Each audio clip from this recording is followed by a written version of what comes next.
orang Wahabi itulah orang yang berkhianat terhadap khilafah Islamiyah.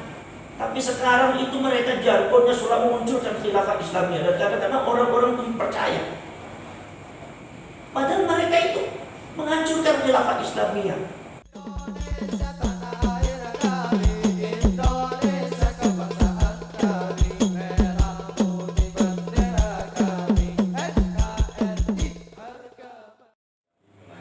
Tentang keributan penggerbekan yang ada di Solo di kediamannya Habib Umar Asegaf. Ada beberapa kelompok yang dinamakan Laskari.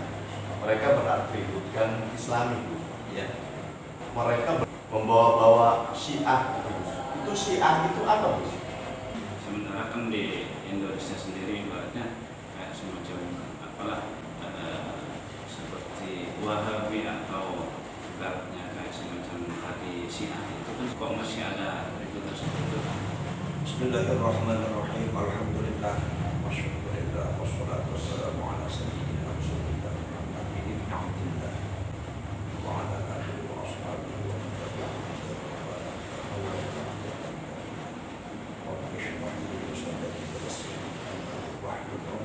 bi ihsan ila yaumil qiyamah. Ya, saya sendiri alhamdulillah sudah melihat videonya dan mengakses beritanya dari berbagai macam sumber.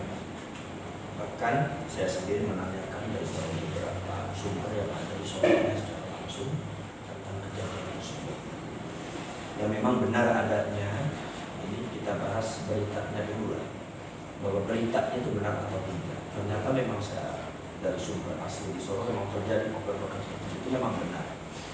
Dan di kediamannya Habib Umar Asegaf. Kemudian pada waktu itu ada acara Midodari, bahkan berteriak, yang menyerangnya itu berteriak takbir, Syiah halal darahnya, kemudian juga Syiah kafir, bukan Islam dan segalanya. Itu yang informasi yang saya dapatkan. Dan alhamdulillah sekarang pihak berwajib kepolisian sudah menangkap itu semua. Mereka semua, gelombang-gelombang itu semua, dan mereka semua memang orang-orang yang bermazhabkan Wahabi atau mungkin juga bisa dikatakan XXHTI, Islam radikal. Jadi begini sebetulnya saya itu sudah, dan mungkin para ulama itu sudah memberikan warning kepada dunia internasional, khususnya kepada Indonesia, tentang bahaya Wahabi. Cuma ada kadang-kadang orang yang mau peduli, ada yang tidak. Ada yang dianggapnya aman-aman saja. Sehingga ada sejarah yang mengatakan bahwa Nahdlatul Ulama sendiri berdiri atau didirikan oleh para ulama itu untuk menghadapi pergerakan Wahabi yang sangat berbahaya. Itulah kejadian yang Wahabi semacam itu. Kalau seumpama dibiarkan, mazhab itu akan seperti itu. Kalau seumpama ditanyakan ada unsur politik, tidak, ya jelas. Karena yang namanya pergerakan Wahabi ini kebanyakan unsur politik. Wahabi berasal dari Syekh Abdullah bin Abdul Wahab. Bukan Syekh Abdullah, Syekh Muhammad bin Abdul Wahab. Syekh Muhammad bin Abdul Wahab. Syekh Abdul Wahab itu bapaknya itu mazhab Hambali, itu benar, ulama soleh. Tetapi Muhammad bin Abdul Wahab ini yang kontroversial dan mendirikan satu mazhab dengan membawa namanya Wahabiyah. Ada yang mengatakan bahwa Wahabiyah itu bukan julukan yang dibuat oleh Muhammad bin Abdul Wahab, tapi ada yang mengatakan justru Muhammad bin Abdul Wahab itu membuat majelis mengatasnamakan bapaknya. Nah ini kontroversial di situ. Karena memang itu kaitannya sangat erat sekali dengan politik. Syekh Muhammad bin Abdul Wahab berasal dari Najd. Najd itu zamannya Sayyidina Ali, itu adalah merupakan satu daerah khusus kawasan untuk melokalisir orang-orang Khawarij pemberontak yang ada di Irak. Pada waktu itu orang Khawarij yang ada di Irak itu membunuh lebih daripada 2.000 orang Muslim, mencincangnya habis-habis, menyiksa orang perempuannya, diperkosa, anak kecil dibunuh. Sehingga Sayyidina Ali itu langsung turun ke Irak. Begitu Sayyidina Ali turun ke Irak, Sayyidina Ali pun dikafir-kafir oleh mereka. Dan mereka ketika mau digempur oleh Sayyidina Ali, mereka mengacungkan Al-Quran. Dan mereka mengancam bahwasanya, wahai Ali, kalau seandainya kamu menghancurkan kami, berarti kamu menghancurkan Al-Quran. Jadi mereka bertamaikan Al-Quran seolah-olah mereka itu Quran. Kata Sayyidina Ali mengatakan kalimat haqqin urida bihal batil. Itu kalimat benar, tapi itu udah batil. Atau itu sudah kalimat udah batil sekali kalau itu.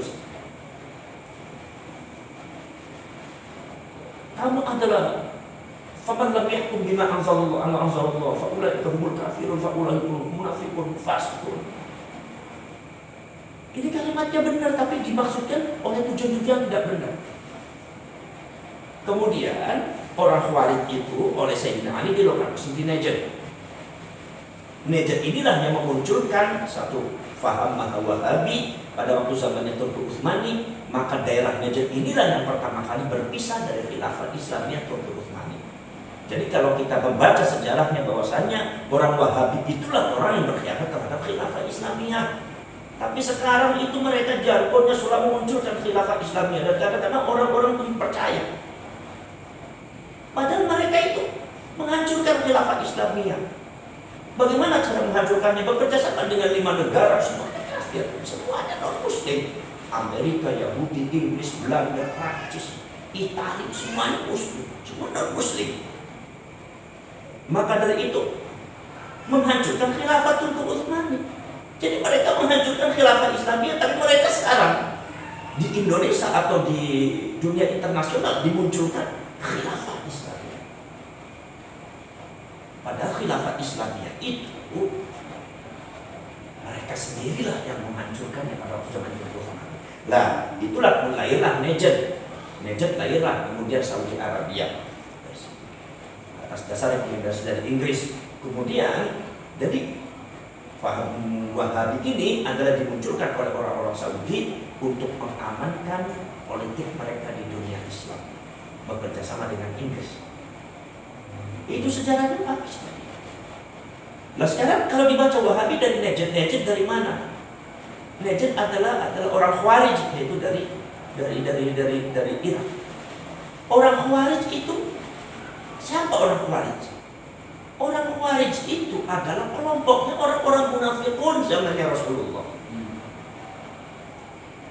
Baca sejarahnya, dibaca Siratun Nabawiyahnya, baca Al-Hadaratul Islamiyah, bahwa orang Khawarij itu adalah terdiri daripada orang-orang yang membenci Rasulullah, yang selalu kerjasamanya dengan orang Yahudi.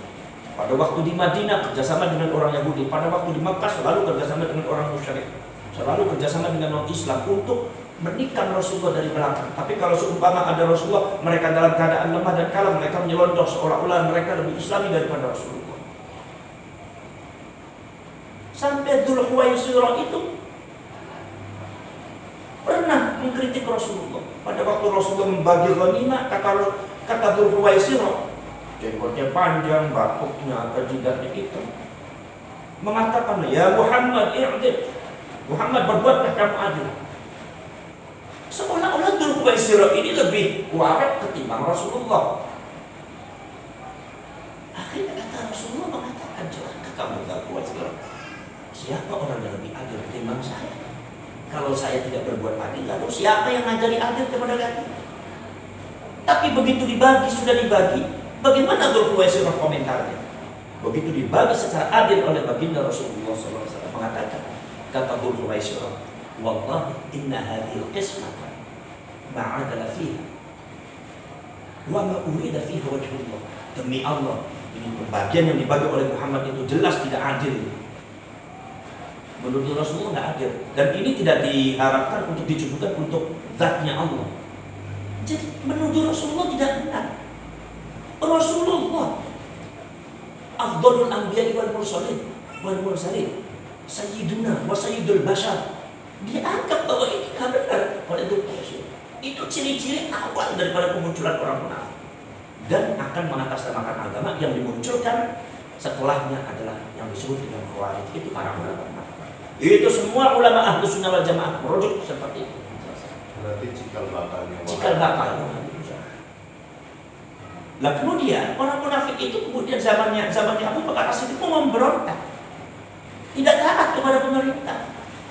suruh bayar zakat nggak mau, suruh begini nggak mau. Maka Rasulullah Abu Bakar As-Siddiq langsung menyerang, dibungkam akhirnya terdiam. Zamannya Sayyidina Umar pun bercoba untuk memberontak. Terjadilah zamannya Sayyidina Utsman. Bagaimana caranya mereka memprovokasi orang Mesir dan orang Irak?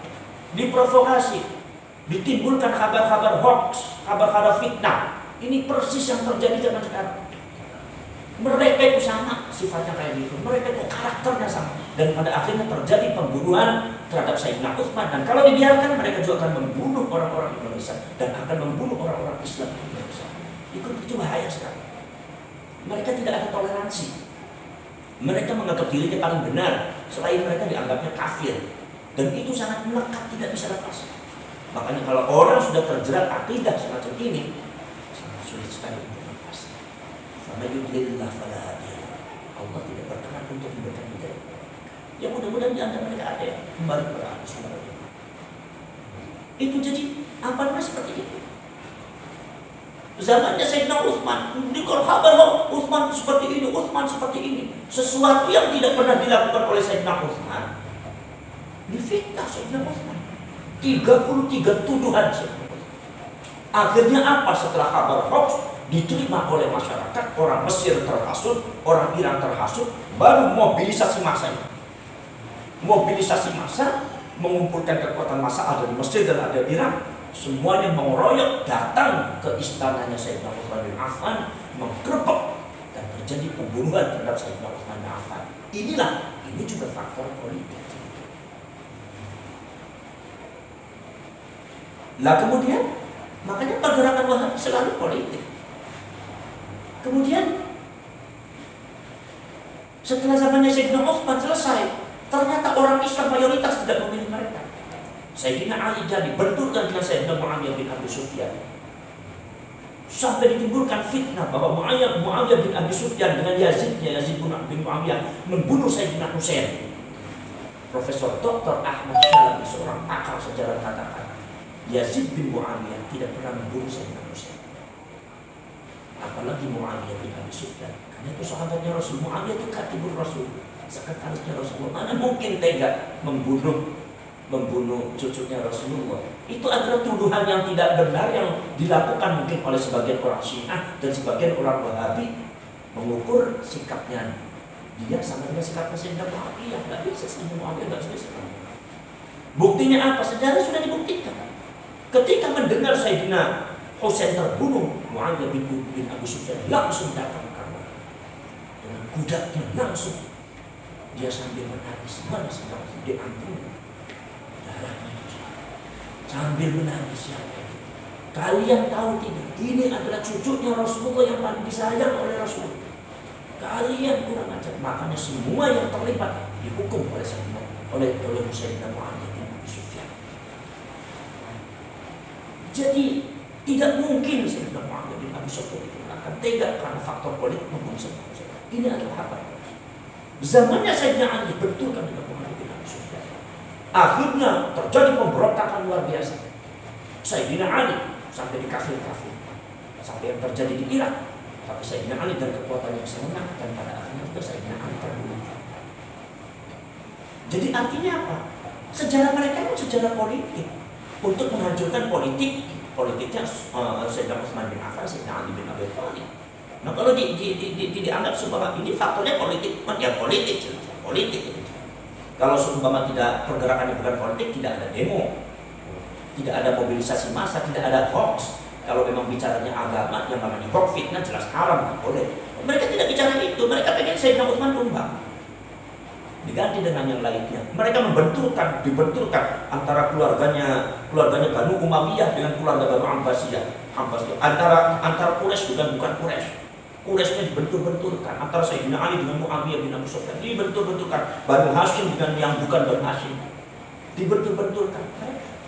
Terjadi akhirnya kekacauan luar biasa. Yang terfitnah maka ikut terfitnah, tapi yang selamat ikut selamat. Sampai Sayyidina Abu Hurairah radhiyallahu ta'ala anhu yang tidak sanggup menghadapi itu. Sayyidina Abu Hurairah langsung Ustaz, saya tidak sanggup menghadapi karena sangat luar biasa. Ini fitnah ditimbulkan oleh orang-orang munafik. Lah orang munafikun itu adalah kemudian mendirikan kelompok yang disebut dengan Khawarij. Lah Khawarij itu kemudian Najd itu lari ke mana? Ya Wahabi sekarang ke Saudi Arabia membentuk Wahabi. Makanya jangan aneh kalau seandainya kemudian Wahabi itu juga lekat dengan Yahudi. Sebab apa nasabnya ke situ? Penghancuran terhadap khilafah Islamnya Turki Utsmani yang sudah mapan, asal bukan dia dianggapnya kafir. Padahal itu khilafah Islamnya. Penghancuran juga terhadap Sayyidina Ali dan Sayyidina Utsman, kekuasaannya. Terbunuhnya Sayyidina Utsman dengan cara-cara yang sangat tidak Islami. Nah, tapi di sini juga apa namanya? Di sini juga faktor-faktor politik untuk menghancurkan itu. Sifatnya politis. Mereka ingin menguasai Islam atas nama mereka selain mereka dianggapnya kafir. Ada satu lamunan, ada satu cita-cita mereka, khayalan mereka untuk mendirikan sebuah khilafah Islamiyah seluruh dunia itu sejak zaman dulu sampai sekarang. Maka kemudian setelah itu makanya pada waktu Muhammad bin Saud itu kemudian Ibnu Saud itu kemudian mendirikan klan Saudi Arabia dan membunuh banyak umat Islam. Akhirnya dikalahkan oleh tentara Turki Utsmani pada waktu tahun 1815. Kalah dan pada akhirnya keluarganya Ibnu Saud ditahan di Kairo, dipindahkan di Konstantinopel pada waktu itu ibu kotanya Turki Utsmani, dan pada waktu itu diarak-arak oleh seluruh umat Islam, dan umat Islam semuanya mengatakan bahwa kamu itu adalah membunuh umat Islam, menghancurkan umat Islam, memperkosa anak-anak perempuan. Di masyarakat semua membiring keluarga Ibnu Saud.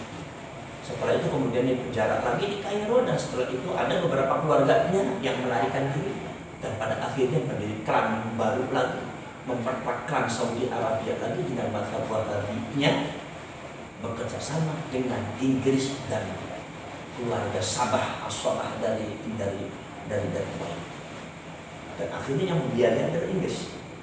Maka dari itu kemudian terbentuklah setelah itu yaitu beberapa perjanjian untuk mengembangkan Wahabi lagi pada waktu tahun 1913. Tepatnya ada perjanjian dibuat di 13 Juni 1913 pada waktu itu dengan Profesor Dr. Versikuk. Itu adalah dari Inggrisnya. Itu untuk mengukuhkan bahwasanya kita semua bangsa Wahabi, Salafi Wahabi ingin merekatkan lagi hubungan seperti halnya para pendahulunya dan para nenek moyangnya untuk mendirikan lagi klan Ibnu Saud dengan Wahabi dan Salafi Wahabi dengan Inggris, bahwasanya mereka menginginkan ikatan terus terjalin sampai hari kiamat. Makanya kemudian perkembangannya selanjutnya tahun 1927, 1 tahun setelah Nahdlatul Ulama berdiri, mereka semua membuat perjanjian. Apa perjanjiannya? Perjanjian dengan Profesor Dr. Versikuk, seorang wakil daripada Yahudi Inggris. Mereka mengatakan menyerahkan Palestina kepada Yahudi dengan kata-katanya wa nahnu nuqir wa na'tarif lisir Versikuk mandubi Britania al-Qudma min i'ta'i Palestin lil Yahudi. Bahkan di situ dikatakan wala nakhruju anha wala nakhruju an ra'yiha hatta tasbah as-sa'ah. Kami sudah mufakat, kami sudah berikrar, orang-orang Saudi dan orang-orang keluarga Ibnu Saud Wahabi, Salafi Wahabi, berikrar bersama dengan Sir Versikuk untuk menyerahkan Palestina kepada Yahudi dan kawan-kawan. Untuk menyerahkan Palestina kepada Yahudi dan kawan-kawan.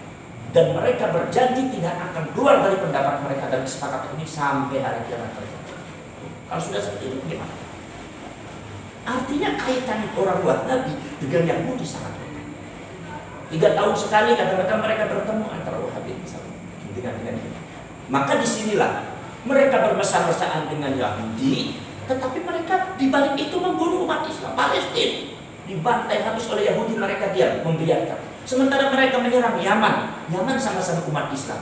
Mereka bermusuhan dengan Iran sama-sama umat Islam. Bahkan kembali mengadakan program menyerang umat Islam yang ada di Indonesia. Para kiai, para ulama NU dijelek-jelekan, dicaci maki, sama-sama umat Islam.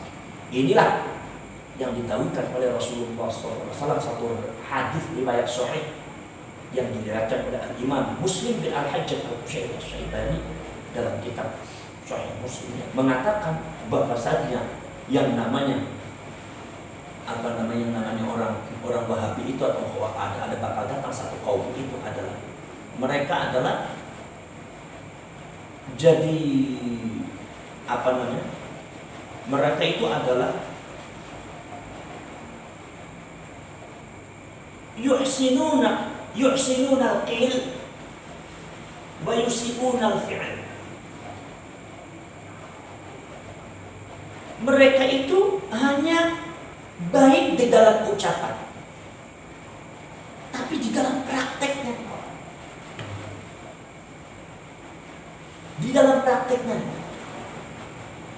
wa yaqtuluna ummati atau wa yaqtuluna ahlal Islam wa yada'una ahlal awthan.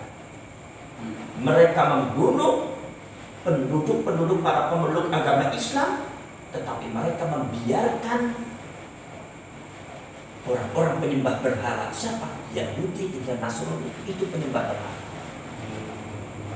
Mereka membiarkan Yahudi membantai umat Islam. Ya, mereka membiarkan Yahudi membantai umat Islam.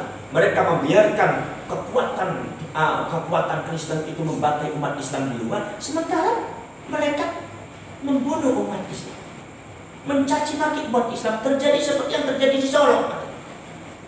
Kalau seandainya memang orang Wahabi itu betul-betul berjuang demi Islam, jangan bicara Yaman sama-sama umat Islam. Palestina bagaimana? Kenapa ada perjanjian tahun 1927? Kenapa Saudi dan Timur Tengah tidak tegas terhadap Palestina? Ternyata ada perjanjian. Nah, kalau sudah sedang seperti itu bagaimana? Lah, di sini bagaimana kalau sudah seperti itu? Maka tentu kita hati-hati saja. Makanya kemudian generasi dari generasi ke generasi kemudian turun dengan satu mazhab yang sama, satu sifat yang sama. Jadi mereka itu bahkan mereka berteriaknya, makanya itu salah satu ciri-ciri Khawarij itu adalah mereka baca Al-Quran yang bagus. Zamannya baca seperti itu. Zamannya sahabat itu baca Quran kemana-mana bagus. Baca Quran kemana-mana. Puasanya juga bagus. Kalau untuk Syiah sendiri itu gimana di Indonesia itu? Kalau untuk Syiah? Kalau Syiah itu Ahlus Sunnah wal Jamaah tidak mengatakan seluruh orang Syiah itu kafir. Itu hukumnya selain Rafidhah itu masih dihukumi fasik. Hanya orang Wahabi yang mengatakan seluruh Syiah kafir, karena menghukumi sesuatu dengan syahwatnya. Kalau ulama Ahlus Sunnah wal Jamaah tidak seperti itu. Yang bertentangan dengan Islam, iya kafir. Yang tidak bertentangan, ya jangan disebut kafir. Coba antara yang bertentangan dan yang tidak bertentangan itu kan antara Ahlus Sunnah dengan Wahabi kan beda. Acara bidodari menurut orang Wahabi sudah bertentangan dengan Islam, menurut Ahlus Sunnah belum. Nah ini jadi apa? Maka dari itu ada Dzulkhuwaisirah itu diantaranya ada lagi seorang, mungkin orang semacam Dzulkhuwaisirah zamannya Rasulullah itu. Sahabat pada menceritakan bahwa orang itu ibadahnya bagus, kemudian kepuasannya bagus, kemudian membaca Qurannya bagus, sehingga para sahabat itu irtibat itu adalah cemburu pada hal yang baik. Irtibatnya itu ya Rasulullah, Pak ini ada sahabat begini, ada orang begini, bagus ibadahnya. Ketika habis perang kami semua istirahat, dia selalu beribadah kepada Allah. Tapi apa yang mewujudkan sahabat? Kata para yang mewujudkan sahabat itu Rasulullah malah berbicara, bersabda, ya ma'asyiral ashab, wahai sahabat-sahabatku, apakah kalian berbicara tentang salah satu orang yang akan menjadi tanduk setan? Kaget sahabat. Tanduk setan ya Rasulullah? Iya. Mereka senang puasa ya Rasulullah, senang sholatnya rajin. Memang begitu. Puasanya bagus. Memang begitu. Bacaan Qurannya bagus, memang seperti itu. Lagi diceritakan orangnya, kata sahabat Umar itu yang semua orangnya gitu. Akhirnya kata Rasulullah, ya fulan bin fulan kan, fulan bin fulan semua. Baik, ya Rasulullah. Saya mau tanya kepada kamu tidak bisa sholat. Apakah kamu dengan sholatnya kamu merasa sebagai umat yang paling mulia? Dengan puasa kamu merasa dirinya umat yang paling mulia? Dengan bacaan Quran kamu merasa dirinya umat yang paling mulia? Apa jawaban orang itu? Kata orang itu mengatakan bahwasanya memang ya Rasulullah, saya adalah umatmu yang paling mulia, lebih mulia daripada Abu Bakar, lebih mulia daripada Umar, lebih mulia dari Utsman dan Ali, dan lebih mulia daripada sahabat yang lain. Buktinya apa? Lihat aja secara syariat. Umar masih tidur, saya sudah sholat. Umar tidak puasa, saya puasa. Umar lagi diam, saya lagi makan, saya baca Quran. Utsman, Abu Bakar lagi istirahat, saya lagi sholat, ya Rasul. Jadi saya umatnya panjenengan paling mulia. Kata Rasulullah, ya, udah, pergi. Begitu orangnya pergi, Sayyidina Abu Bakar, Sayyidina Utsman dan Sayyidina Umar langsung terbengong-bengong. Kata Sayyidina Umar, bagaimana Rasulullah? Kata Rasulullah, itu orang yang dari situ, dari dia akan muncul keturunan yang persis sifatnya sama dengan dia, merasa dirinya paling mulia dengan sholatnya, merasa dirinya paling islami dengan puasa dan dengan bacaan Al-Qur'annya. Sementara sebetulnya dia itu adalah salah satu anak dari al-syaitan yang akan menghancurkan umat saya. Kemudian bagaimana ya Rasulullah? Kata Rasulullah mengatakan, ya Abu Bakrin, uqtul, bunuh. Allah sudah mengizinkan kepada saya untuk bunuh. Baik ya Rasulullah. Begitu Abu Bakar ke masjid, dicari orangnya ada di masjid. Begitu Abu Bakar mencari orangnya ada di masjid, lagi sholat. Apa kata Abu Bakar As-Siddiq? Kata Abu Bakar As-Siddiq mengatakan, ya Rasulullah, bagaimana mungkin saya itu membunuh orang yang lagi sholat? Balik lagi, tidak bisa. Kata Rasulullah, ya Umar, baik ya Rasulullah. Begitu Sayyidina Umar datang, dia lagi sujud. Kata Sayyidina Umar, balik lagi. Kata Sayyidina Umar, ya Rasulullah, wa kaifa aqtuluhu ya Rasulullah wa sajidun fi shalah. Bagaimana saya akan membunuh dia? Dia lagi sujud. Saya enggak mau membunuh orang lagi sujud. Ya Utsman, betul. Sayyidina Utsman juga punya alasan tidak berani membunuh karena lagi sholat. Apa Sayyidina Ali? Ya Ali, betul. Bunuh. Kata Sayyidina, baik ya Rasulullah, kalau ini perintah engkau, enggak sholat, enggak apa. Kalau ini perintah engkau, tak bunuh. Begitu Sayyidina Ali datang ke masjid, orangnya sudah tidak ada. Begitu orangnya sudah tidak ada, kemudian Sayyidina Ali balik lagi. Rasulullah tersinggung. Kenapa Ali? Kata Sayyidina Ali, ini tidak ada ya Rasulullah. Kata Rasulullah itu, ini bukan bagian kamu, bukan bagian kalian. Ini sudah Allah Subhanahu wa Ta'ala akan terjadi nanti dari tulang rusuk dia akan terjadi orang yang persis seperti itu, dan pada akhirnya menjadi fitnah di umat, di dalam diri umat. Nah itu artinya apa? Artinya naluri seorang Abu Bakar As-Siddiq dan Sayyidina Umar yang gagah berani, Sayyidina Ali dan Sayyidina Utsman, bukan naluri membunuh.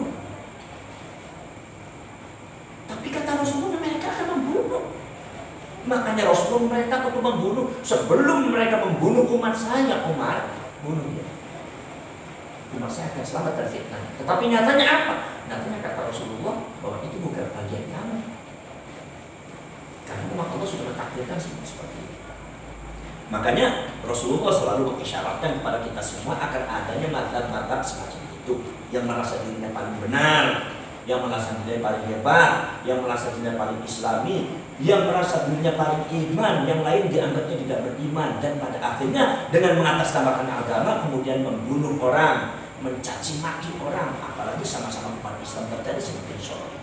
Itu adalah saya yakin itu adalah ideologi Wahabiyah. Makanya kata Rasulullah mengatakan seperti ini.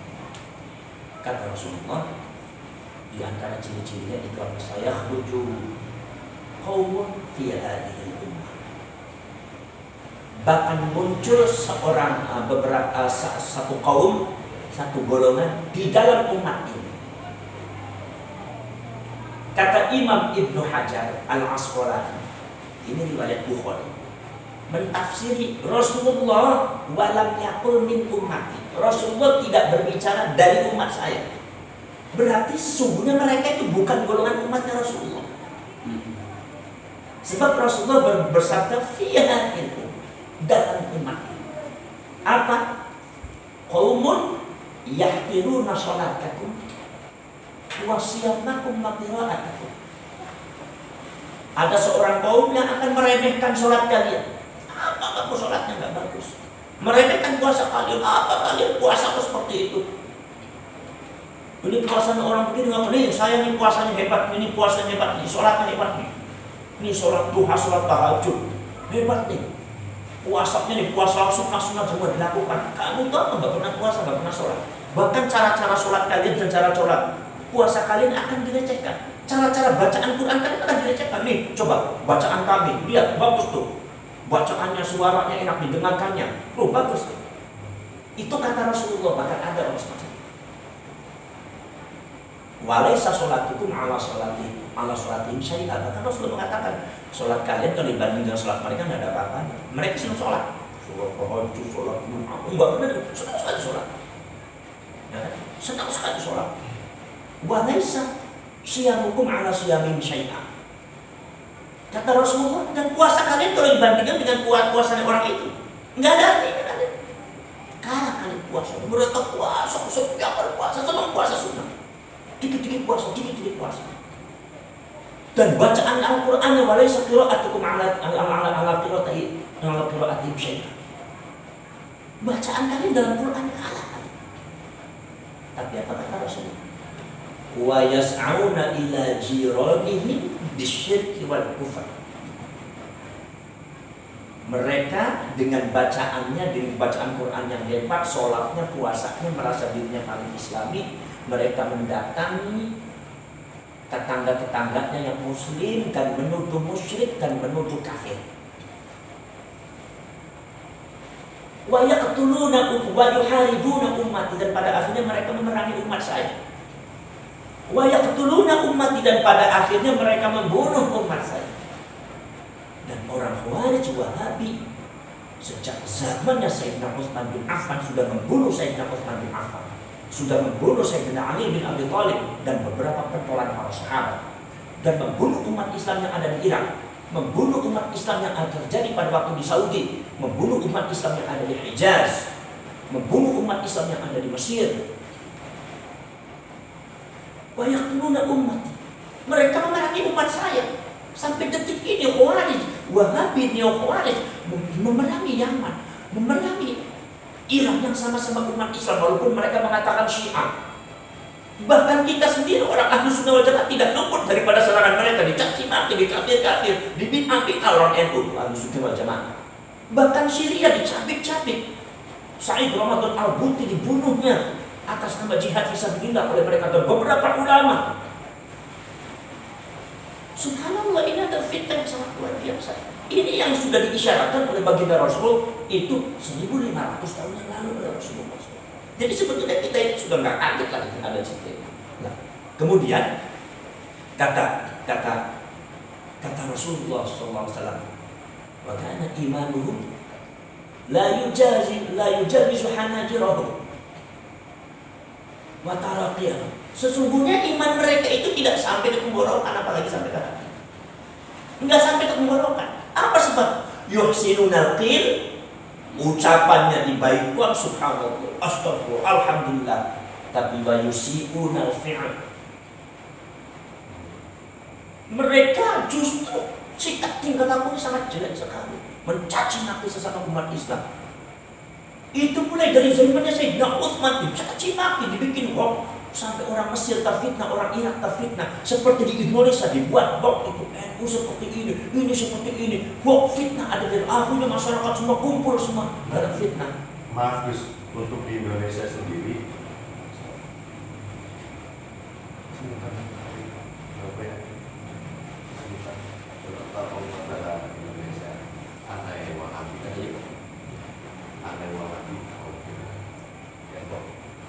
Lah, itu seperti itu. Jadi itu di antara penyebaran hoax. Itu adalah cara-cara mereka. Dan pada akhirnya kup terhadap kekuasaan,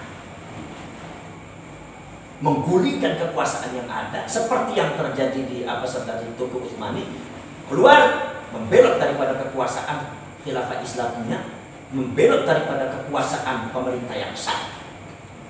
Makanya hati-hati nih, kita di Indonesia jangan sampai ada beberapa pulau yang dikuasai oleh mereka. Saya yakin kalau semua ada beberapa pulau yang mayoritas mereka akan memisahkan diri dari Indonesia. Seperti halnya Najd memisahkan diri dari khilafah Islamnya Turki Utsmani. Itu gaya-gaya daripada Wahabisme dan orang Khawarij. Itu terjadinya seperti itu. Nah itu kata Rasulullah seperti itu. Jadi al-fiqh itu jadi kerjanya, amaliyahnya, sikap tingkah lakunya nggak ada yang benar.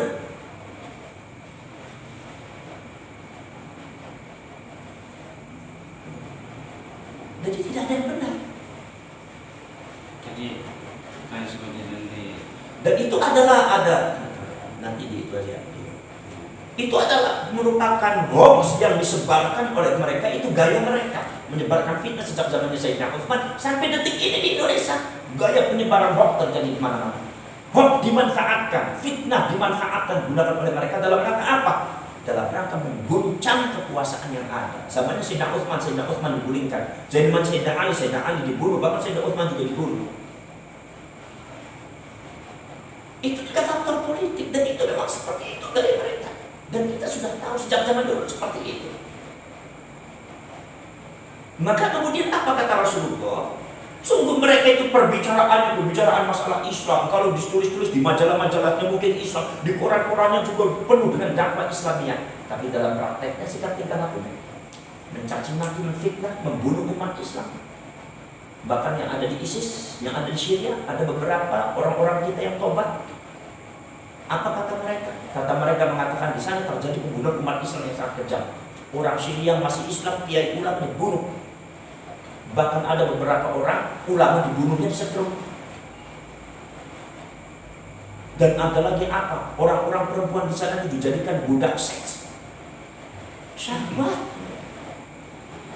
Hancur. Maaf, di Indonesia sendiri dulu kita sempat merasakan itu aman, tentram, dan melindungi kaum minoritas.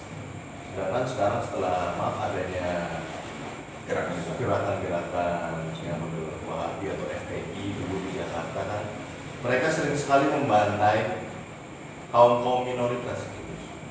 Sedangkan presiden kita sendiri Jokowi kan tidak akan memberi tempat dan jangan memberi tempat kepada kaum intoleran. Artinya kaum yang merasa dirinya benar. Iya, maksudnya begitu. Jadi kita orang Islam yang ada di Indonesia itu sudah cukuplah kita harus membaca sejarah semacam itu. Dan sejarah itu bukan lamunan, bukan khayalan, itu real.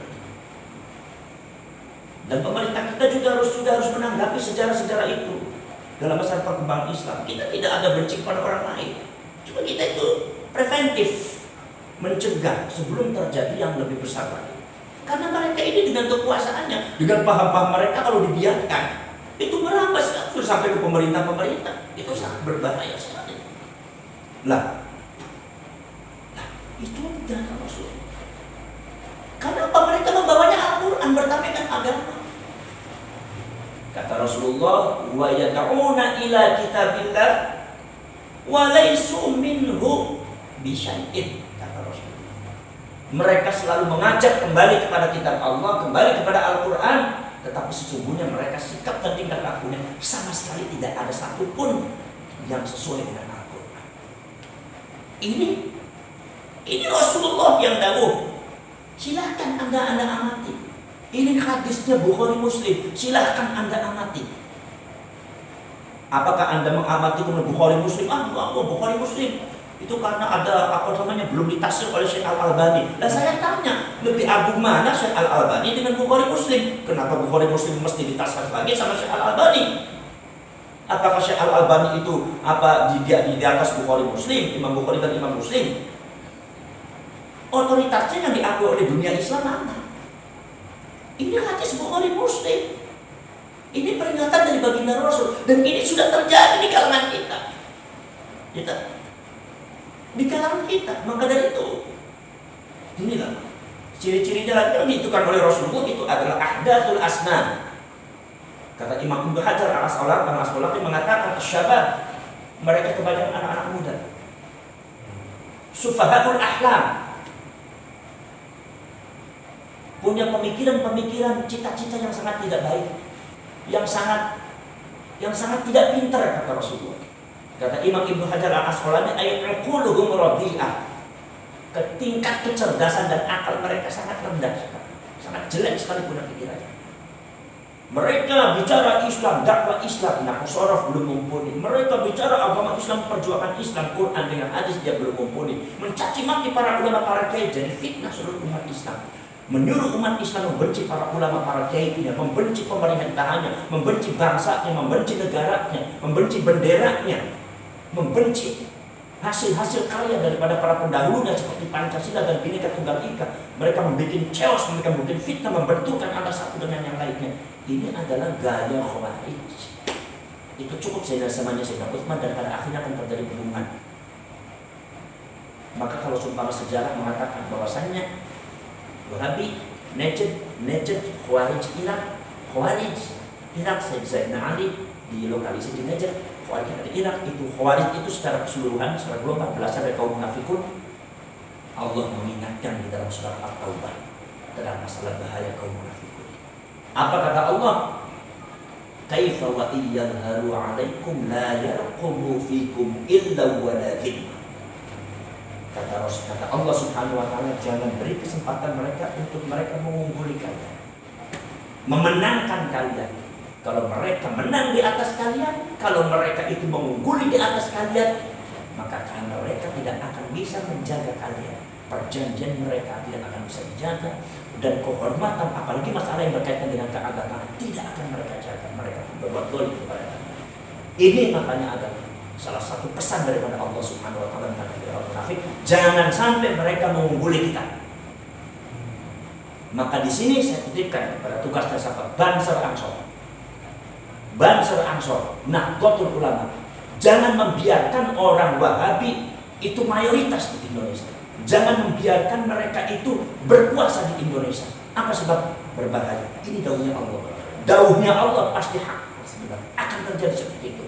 Kata mereka karakteristiknya sudah kita bisa melihat. Kita bisa melihat. Ini bukan fitnah, ini bukan provokasi. Kita melihat sejarah, kita pengen aman, kita pengen tentram, kita pengen damai di Indonesia. Jangan sampai terjadi fitnah. Tapi mereka selalu memprovokasi, mencaci maki, bahkan mengkafirkan orang-orang sesama umat Islam, bahkan para kiai, para ulama.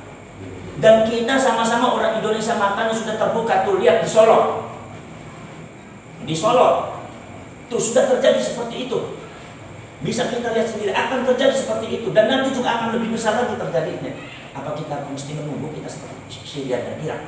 Atau kita mesti menunggu bahwa nanti akan terjadi seperti khilafah Islamiyah Turki Utsmani, di mana Najd, provinsi daripada khilafah Islamiyah, mengeluarkan diri dari kekuasaan khilafah Turki Utsmani dan mendirikan kerajaan baru dan meminta bantuan kepada orang Yahudi. Apa kita Indonesia mau pulaunya ada yang lepas?